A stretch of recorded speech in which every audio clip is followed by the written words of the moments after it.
मोमिनीन और मोमिनात से गुजारिश है कि एक्टिव यूनियन के यूट्यूब चैनल को सब्सक्राइब करें और दूसरों के साथ भी पैगाम अहले बैत को शेयर करें ताकि आप इस सवाब से महरूम न रहे। बिस्मिल्लाहिर्रहमानिर्रहीम। दुआए नुदबा नामी से पता है कि आदमी को नुदबा और नोहा क्यों कर कैसे करना चाहिए।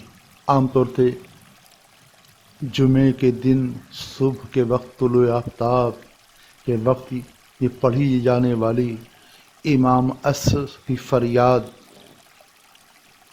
या इमाम असर का नुदबा और नोहा जो मोमिन अल्हम्दुलिल्लाह खुशकिस्मत हैं कि जो अपनी ज़बान पर जारी करते हैं और जुमे की सुबह का आगाज़ अपनी इस दुआ के ज़रिए से करते हैं जिसे दुआए नुदबा कहा जाता है। क्या कहना, काबिल मुबारकबाद भी हैं और इंशाअल्लाह ऐसे ही लोग मुंतज़रीन ज़ुहूर इमाम ज़मान में शुमार होंगे। अल्लाह ताला ये तौफ़ीक़ हमको भी दे, आपको भी दे।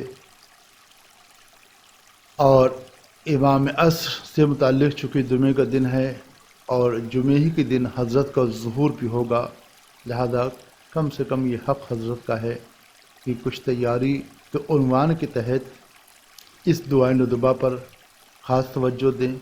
इसकी नशिस्तों को पूरे एहतमाम के साथ घरों में, इमामबाड़ों में, मस्जिदों में मुनक़िद करें। अज़ीज़ान, इस दुआए नुदबा के ज़रिए बहुत से पैगामात हैं, बहुत से हक़ाइक़ हैं, बहुत से मसाइल हैं जो इन नशिस्तों में हल होते रहें और हल होते हैं और हल होते रहेंगे।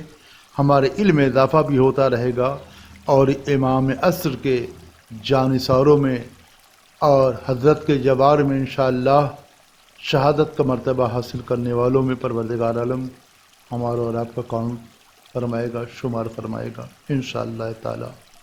अज़ीज़ान, इस दुआए नुदबा में बहुत से पैगामात हैं।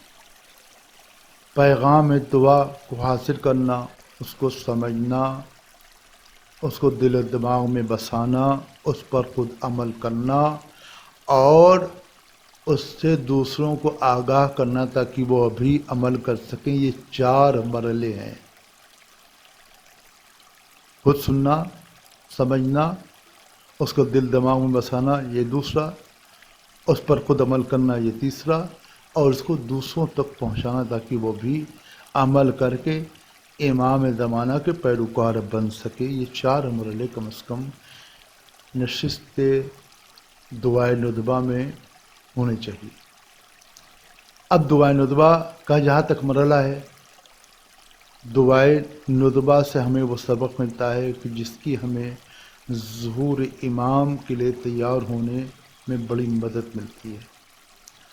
ज़ुहूर इमाम के लिए हम कैसे तैयार हों, क्या हमें करना चाहिए, किस तरीक़े की तैयारी होना चाहिए, हमारा अमल और हमारी फ़िक्र में कितनी हम आहंगी होनी चाहिए, हम इस दुनिया में जब तक हैं और ज़ुहूर इमाम के इंतज़ार की हालत में हैं तो हमें क्या करना चाहिए, ये सारी बातों का जवाब हमें इस दुआए नुदबा के ज़रिए से मिलता है। दुआए नुदबा में बहुत से अहम पैगामात हैं और शॉर्ट में यूँ कहा जाए कि जनाब आदम से लेकर के हज़रत ख़ातम तक की मुख्तसर तारीख़, फ़ज़ाइल अहले बैत के अलावा एक मुंतज़र इमाम ज़मान के फ़रैज़ क्या हैं उन्हें बयान किया गया है कि जिनका एक के बाद एक इंशाअल्लाह आपकी खिदमत में जायज़ा लेने की कोशिश करेंगे। और परवरदिगार की अज़मतों का ऐलान हुआ है कि परवरदिगार खुदावंद आलम अगर है तो परवरदिगार किस चीज़ का खालिक, हम लोगों का खालिक है या फ़रिश्तों की खालिक है या और दूसरी मखलूक़ात का भी खालिक है, और वो किन किन चीज़ों का खालिक है, ये अहम बात है। अब इनमें से एक ये है कि अल्लाह ताला हर चीज़ का परवरदिगार है, मालूम है सबको और हमको और आपको भी, लेकिन फ़रिश्तों का भी खालिक है। थोड़ा सा मैं यहाँ पे रुकूँगा। और ये कि अगर फ़रिश्तों का खालिक है और फ़रिश्तों का परवरदिगार है कि है, यकीनन है।